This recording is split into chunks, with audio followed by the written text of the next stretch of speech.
Rules and uses of voice, Voice Part 7.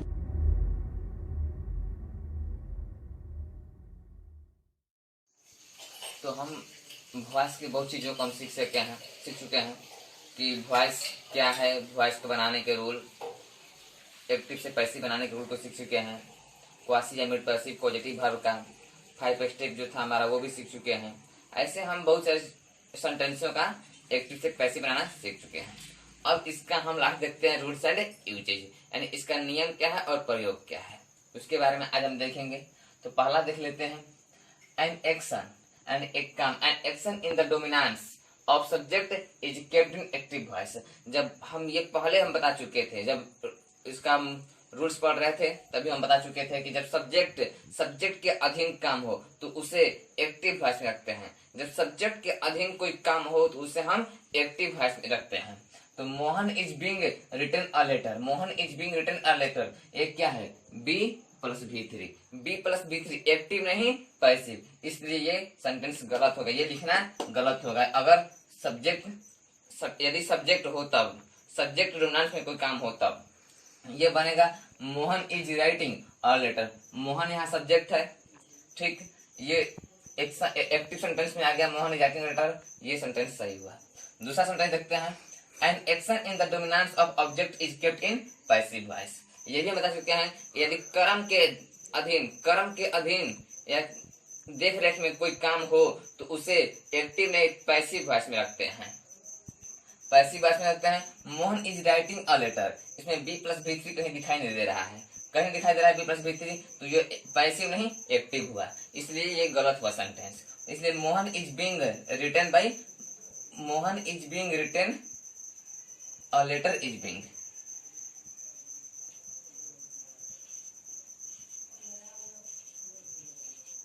A letter is being written by Mohan, क्योंकि ये object आ गया subject जगह पर, a letter is being written by Mohan. तो यहाँ पे क्या था, जब सब्जेक्ट था, सब्जेक्ट के डोमिनेंस में काम हो रहा था तो ये एक्टिव में बना, और यहाँ ऑब्जेक्ट के डोमिनेंस में काम हो रहा है तो ये पैसिव में बना।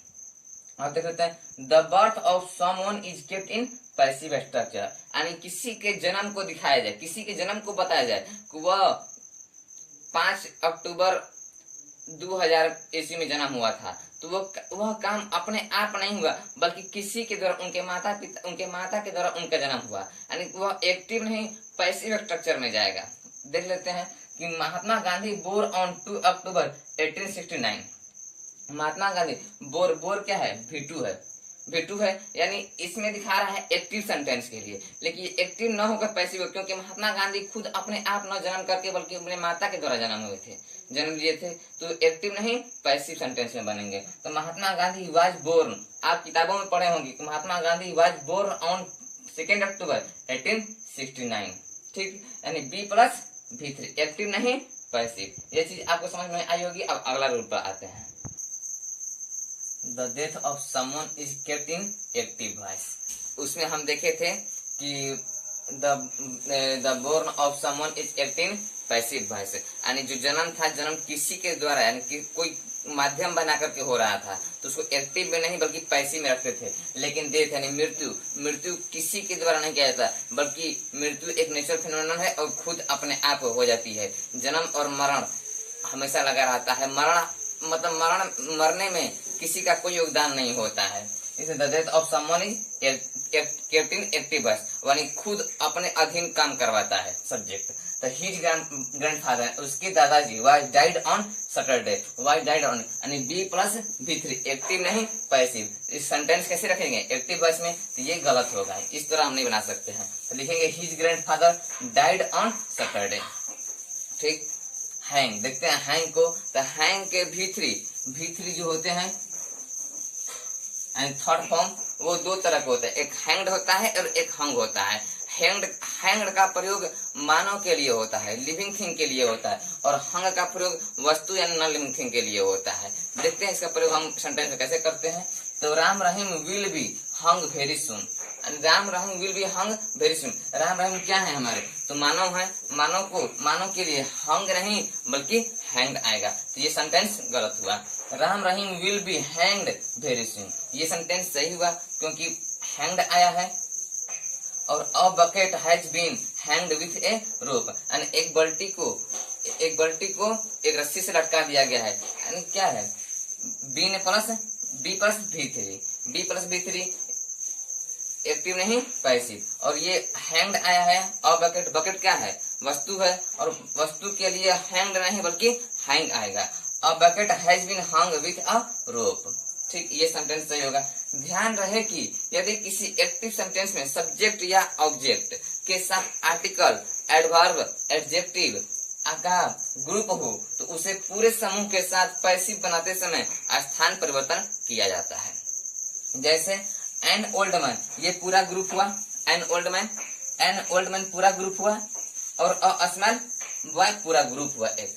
ये सब्जेक्ट रूप में आया और ये ऑब्जेक्ट रूप में आया। जब सब्जेक्ट ऑब्जेक्ट की परिवर्तन होंगे, स्थान परिवर्तन करेंगे, तो पूरे ऑब्जेक्ट, ये स्मॉल बॉय और एन ओल्ड मैन, पूरे ये आर्टिकल हुआ और ये एडजेक्टिव हुआ और ये नाउन हो गया।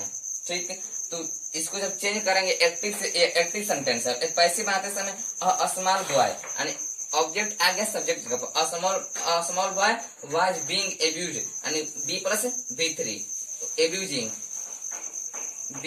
क्या है, बिफोर है, और बी का बिफोर बिंग होता है, was being abused by an old man, रन का नाम बाई। ठीक, ये आपको समझ में आया होगा। अब आते हैं अगले पर। तो अब हम 6 रूल को देख चुके हैं सब, तो हम 6 रूलों को देख चुके हैं। अब 7वां रूल पर आते हैं और देखते हैं, यदि किसी एक्टिव सेंटेंस में एक ही सब्जेक्ट के द्वारा दो अलग अलग कार्यों से दो अलग अलग ऑब्जेक्ट प्रभावित हों, यानी एक ही ऑब्जेक्ट हो, दो अलग अलग ऑब्जेक्ट एक ही सब्जेक्ट के द्वारा एक ही सब्जेक्ट हो और दो अलग अलग काम करें, तो पैसिव बनाते समय दोनों ऑब्जेक्ट सब्जेक्ट में बदलते हुए दोनों को अलग अलग बी प्लस बी थ्री के रूप में चेंज कर दिया जाता है। इसके हम एग्जाम्पल को देख लेते हैं, फिर समझते हैं। सीता एब्यूज्ड, सीता ने गाली दिया, सीता ने राम को गाली दिया, एंड और प्रेज्ड रावण, एंड रावण की प्रशंसा की। सीता ने राम को गाली दी और रावण की प्रशंसा की। तो सीता ने 2 काम किया, राम को गाली देना और रावण की प्रशंसा करना, 2 काम। लेकिन सब्जेक्ट क्या है, सब्जेक्ट एक ही है, ऑब्जेक्ट 2 हुए, 2 अलग अलग काम के, तो दोनों अलग अलग कामों को 2 अलग अलग बी प्लस बी थ्री के रूप में हम चेंज करेंगे। तो इसका एक पैसिव देख सकते हैं। तो Ram was abused, be plus B three, Ram was abused, यानी राम को गाली दिया गया, एंड और Ravan was praised, be plus B three, object था, ऑब्जेक्ट सब्जेक्ट जगह पर आया, ऑब्जेक्ट था सब्जेक्ट जगह पर आया, रावण वाज प्रेज्ड, यानी रावण की प्रशंसा की गई बाय सीता, यानी किसके द्वारा, तो सीता के द्वारा। यानी सब्जेक्ट क्या है, सब्जेक्ट ऑब्जेक्ट के रूप में एक ही आया, लेकिन 2 ऑब्जेक्ट थे तो सब्जेक्ट रूप में 2 बार गए, और बी प्लस बी थ्री के रूप में दोनों कार्यों को अलग अलग तोड़ा गया। ठीक, यही चीज लिखा हुआ था इसमें। अगला देखते हैं, if more objects then one come together, यानी एक से अधिक ऑब्जेक्ट एक साथ जब आए एक्टिव सेंटेंस में, in active sentence and all are human being, यानी सभी क्या हो, ह्यूमन बीइंग हो, मानव हो, तो beings they all become subject in passive, यानी जब वो सब्जेक्ट में आएंगे तो पैसिव में सब्जेक्ट के रूप में आएंगे। सीता एब्यूज्ड राम, लक्ष्मण एंड भरत, यानी क्या है, 1 2 3 है, 3 ह्यूमन बीइंग है, 1 मोर ऑब्जेक्ट है, तो सीता ने गाली दिया राम, लक्ष्मण एंड भरत को, एंड 3 लोग को काम किया, तो 3 लोग ऑब्जेक्ट बनकर आए, तो ये तीनों ऑब्जेक्ट जो है सब्जेक्ट बनकर तीनों एक साथ आएंगे। तो Ram, Lakshman and Bharat, were, B plus B three, abuse है, बी थ्री है, तो बी थ्री उसका बी का बी थ्री, वेयर, तो वर एब्यूज बाय सीता, यानी V2 है, V2 बी का V2 वर होता है, were abuse by Sita. If more objects then one come together, यानी एक से अधिक ऑब्जेक्ट जब एक साथ आए इन एक्टिव सेंटेंस में, and all are non living thing, इसमें हम देखे थे ह्यूमन बीइंग थे, इसमें नॉन लिविंग होंगे, तो they all become subject in passive, यानी उस तरह भी ह्यूमन बीइंग को जैसे हम लाए थे ऑब्जेक्ट सब्जेक्ट यहाँ पर, उसी तरह नॉन लिविंग थिंग को भी ऑब्जेक्ट यहाँ पर सब्जेक्ट को लाएंगे। ठीक, सीता ने खरीदा a pen, a book and a pencil, तो लिखिए हम इसका पैसिव बनाए कैसे, a pen, a book and a pencil were bought by Sita, be plus B three by Sita. A pen, a book and a pencil. यानी क्या था, ये पूरा ऑब्जेक्ट था और पूरा ऑब्जेक्ट को हमने क्या किया, सब्जेक्ट का ले गया, यानी one more than object come together. ठीक, आते हैं अगला पर, जनरल यानी साधारणतः या सामान्यतः। The subject of an active sentence, the subject of an active sentence becomes by plus object in passive. यानी हम जब रूल्स पढ़ रहे थे एक्टिव से पैसिव बनाने का, तो समय समझ गए कि जब सब्जेक्ट एक्टिव वॉइस में आएगा तो उसको ऑब्जेक्ट में पैसिव वॉइस में बाई प्लस ऑब्जेक्ट लगा करके उसको चेंज करते हैं। तो वहीं देखते हैं, she was writing a letter, ये चीज हम सीख चुके हैं पहले। She was writing a letter, तो a letter was being written by her, क्या है, बाई प्लस ऑब्जेक्ट। यही चीज बताना चाहता है कि जब ये ऑब्जेक्ट, जब ये सब्जेक्ट था पैसिव वॉइस में ऑब्जेक्ट बनाने के लिए बाई प्लस ऑब्जेक्ट के रूप में है, बाई प्लस ऑब्जेक्ट के रूप में है। सी का ऑब्जेक्टिव केस हर होता है। तो ये चीज आप सीखते होंगे। अब आगे बढ़ते हैं। तो हम 10 रूल देख चुके हैं, अब 11th पे आते हैं। 11वां रूल क्या है, तो if more objects then one come together in sentence in which human being and non living thing. तो इसमें क्या था, 8वां और 9वां में कि अलग अलग थे, ह्यूमन बीइंग के लिए अलग और नॉन लिविंग के लिए था अलग। लेकिन यहाँ पे क्या होंगे कि ह्यूमन बीइंग और नॉन लिविंग थिंग एक ही साथ आ जाए, तो both are present together, either of them become subject in passive, यानी either of them become subject in passive. यानी पैसिव बनाने के लिए उसे अलग अलग, यानी सब्जेक्ट को एक बार अलग से और ऑब्जेक्ट को एक बार अलग से रख करके हम बनाते हैं। देखते हैं तो इसका रूल क्या है। तो देखते हैं इसका एक्टिव सेंटेंस कैसे होगा। तो Sita give Ram a pen, Sita give Ram a pen active sentence हो गया। नोट में देते हैं कैसे इसको पैसिव बनाएंगे। ध्यान रहे कि यदि मानव को सब्जेक्ट बनाते थे, ये क्या है, ये मानव हो गया और ये वस्तु हो गया, ये मानव हो गया, ये वस्तु हो गया। तो देख लेते हैं, ध्यान रहे कि यदि मानव को सब्जेक्ट बनाते हैं तो वस्तु को तो उसके स्थान पर ज्यों का त्यों रख दिया जाता है। यानी जब हम मानव को सब्जेक्ट बनाएंगे तो वस्तु को ज्यों का त्यों उसी के स्थान पर हम रख देते हैं। देख लेते हैं पैसिव कैसे बनता है। तो राम वाज गिवेन, राम हो गया, राम ऑब्जेक्ट बनाए, इसको हम ऑब्जेक्ट बनाए तो सब्जेक्ट बनाएंगे अब पैसिव में। तो Ram was given a pen, यानी अ पेन जो था वस्तु था, जो का तुरंत दिए by Sita, be plus B3 हो गया यहाँ पर, और रन का नाम बाई सीता।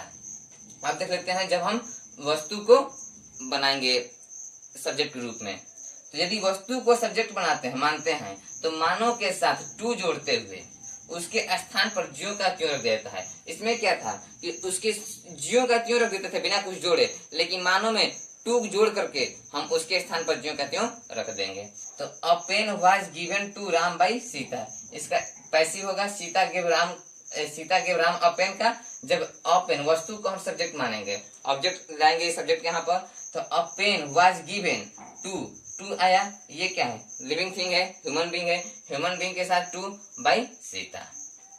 इसका एग्जांपल देख लेते हैं। Mona gave the beggar N old sari, Mona ने भिखारी को दिया एक पुरानी साड़ी दिया। तो the beggar was given, the beggar and क्या है, द बेगर क्या है, ह्यूमन बीइंग है, कोई भीख मांगेगा तो ह्यूमन बीइंग ही भीख मांगेगा। तो the beggar was given an old sari by Mona, क्या एन ओल्ड साड़ी, इसमें कुछ हम जुड़े नहीं और ज्यों का त्यों उसके स्थान पर हम रख दिए हैं। इसका दूसरा देख लेते हैं, जब हम वस्तु को हम सब्जेक्ट बनाते हैं, तो an old sari was given to the beggar, to ayah, इसमें रूल पढ़ चुके हैं कि मानव के साथ टू जोड़ते हुए to the beggar by Mona. सदैव समझ में आया होगा। अब अगला रूल पाते हैं।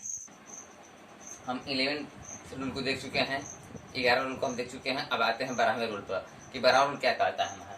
इफ वी या दे, यानी यदि वी या दे एज अ सब्जेक्ट, यानी वी या दे सब्जेक्ट के रूप में जब आए एक्टिव सेंटेंस में, इन ब्रॉड सेंस, यानी ब्रॉड सेंस का है तो बड़े पैमाने पर, जैसे हो गया पूरे देशवासी के रूप में आ गया, पूरा एकदम बड़ा, एकदम पूरा, जैसे हम लोग, तो हम लोग का मतलब ये नहीं कि 2-4 आदमी, पूरा एकदम भीड़ का बोध हो, जिससे ब्रॉड सेंस के रूप में आते हैं। ब्रॉड सेंस का है तो by plus object is not mention, यानी उस समय वी या दो को ऑब्जेक्ट बनाने, ऑब्जेक्ट रूप में रखने के लिए बाई प्लस ऑब्जेक्ट का मेंशन नहीं करते हैं। B+B3 इन पैसिव में, पैसिव सेंटेंस में बाई प्लस ऑब्जेक्ट का मेंशन नहीं करते हैं। हम एग्जांपल देख लेते हैं। We celebrate Diwali all over India, हम लोग दिवाली मनाते हैं, पूरा ऑल ओवर इंडिया पर दिवाली मनाता है, ठीक। तो वी, यानी वी का मतलब ये नहीं कि 2-4 आदमी बस दिवाली मनाए, पूरा all India over India Diwali मनाता है। तो वी का बड़े ब्रॉड सेंस में यहाँ पर ब्रॉड सेंस में बोध हो रहा है, इसलिए इसका Diwali is celebrated all over India by us नहीं होगा, जो यहाँ पे not mention by plus object ये नहीं होगा। ठीक, आगे देख लेते हैं। इफ पीपुल या पब्लिक, एंड पीपुल या पब्लिक की जब हो तो इसके समय तक क्या क्या कहते हैं, subject of an active sentence. And people या पब्लिक जब सब्जेक्ट के एक्टिव सेंटेंस के रूप में हो तो इन ब्रॉड सेंस, यानी ब्रॉड सेंस बड़े पैमाने पर हो, बड़े पैमाने, पीपुल होगा तो बड़े पैमाने पर होगा, पब्लिक भी बड़े पैमाने पर, एक ही बात है पीपुल और public. By plus object is not mentioned in passive, यानी बाई प्लस ऑब्जेक्ट का मेंशन नहीं किया जाएगा पैसिव सेंटेंस में। देखते हैं इसका एग्जांपल देख लेते हैं। People demanded the road in this area. People demanded यानी पीपुल यानी जो जिस एरिया का रोड बन रहा है पूरे गांव के लोग डिमांड कर रहे हैं रोड के लिए, तो क्या हुआ, पीपुल यानी पूरे फील्ड का, पूरे समुदाय का बोध हो रहा है वहां, तो वहां पर बाई प्लस ऑब्जेक्ट का मेंशन नहीं किया जाएगा। तो the road was demanded in this area bye people का मेंशन नहीं किया जाएगा। ठीक, अब आते हैं द अकॉग्नेट सब्जेक्ट। कॉग्नेट का मतलब कहें तो कॉग्नेट का मतलब जो अपने काम से जाना जाए, जो अपने काम से जाना जाए, यानी क्या, पुलिस हो गया, चोर हो गया, डॉक्टर हो गए, इस तरह क्या होगा, पुलिस अपने काम जाना जाता है, डॉक्टर भी अपने काम जाना जाता है, चोर भी चोरी करता है तो जाना जाता है, ईमानदार जैसे हो गया, तो वो एक अपने काम से जाने जाते हैं ये लोग, तो ये कहते हैं cognate. Cognate subject comes in active sentence by plus object is not mentioned in passive, यानी ये इसके भी बाई प्लस ऑब्जेक्ट नहीं मेंशन किए जाते हैं पैसिव सेंटेंस में। देख लेते हैं अथीफ क्या, चोर, अथीफ ये अपने काम के लिए जाना जाता है। A thief has stolen my bag, तो my bag has been stolen, be plus B three, my bag has been stolen by a thief, और बाय अथीफ या इसका मेंशन नहीं होगा। बस ये क्या रूल्स एंड यूजेज में है, थोड़ा हमसे अलग चीज सीख रहे हैं। द पुलिस, इसको भी हम इसके काम से जानते हैं, पुलिस को हम कहेंगे, पुलिस एक व्यक्ति का नाम नहीं होता है बल्कि समुदाय होता है पुलिस का। तो the police arrested a criminal, तो अरेस्टेड क्या है, V2 है, तो B प्लस V3, तो a criminal was arrested by the people नहीं होगा। ये चीज हम सीखे, इसके आगे भी थोड़ा सा रूल है और ये चीज आप समझ चुके होंगे, इसका स्क्रीनशॉट ले लीजिए। तो हम 12वें रूल के ABC और D को हम ABC को देख चुके थे कि कैसे बाई प्लस ऑब्जेक्ट को मेंशन पैसिव वॉइस में नहीं किया जाता है। अब D को देखते हैं, D वाला an indefinite pronoun. Indefinite pronoun का मतलब क्या, जिसके समबॉडी, समवन ऐसे क्या है, ये इंडेफिनिट प्रोनाउन, ये चीज प्रोनाउन में पढ़ने को मिलेंगे। ठीक, तो an indefinite pronoun ending with one या बॉडी, यानी वन या बॉडी से जो एंड होंगे, समवन, समबॉडी, एनीवन, एनीबॉडी, ये चीज क्या है, इंडेफिनिट प्रोनाउन है। एज द सब्जेक्ट, यानी सब्जेक्ट के रूप में आए of an active sentence, subject active sentence है, सब्जेक्ट के रूप में इंडेफिनिट प्रोनाउन वन या बॉडी आए तो क्या होगा, by plus object is not mentioned in passive, यानी बाई प्लस ऑब्जेक्ट को मेंशन हम पैसिव में नहीं करेंगे। देख लेते हैं इसका एग्जांपल। तो somebody has stolen my bag, somebody has stolen my bag, तो my bag has been stolen by somebody, जिसका मेंशन हम नहीं करेंगे। ठीक, इसका मेंशन हम नहीं करेंगे, समबॉडी, समवन, एनीवन, एनीबॉडी, इसका हम बाई प्लस ऑब्जेक्ट के रूप में मेंशन हम नहीं करेंगे। ये चीज सीखिएगा। ये दिखा देते हैं, स्टोलन क्या है, तो हैज के बाद B3 आएगा, स्टोलन तो बीन प्लस स्टोलन यानी B प्लस B3।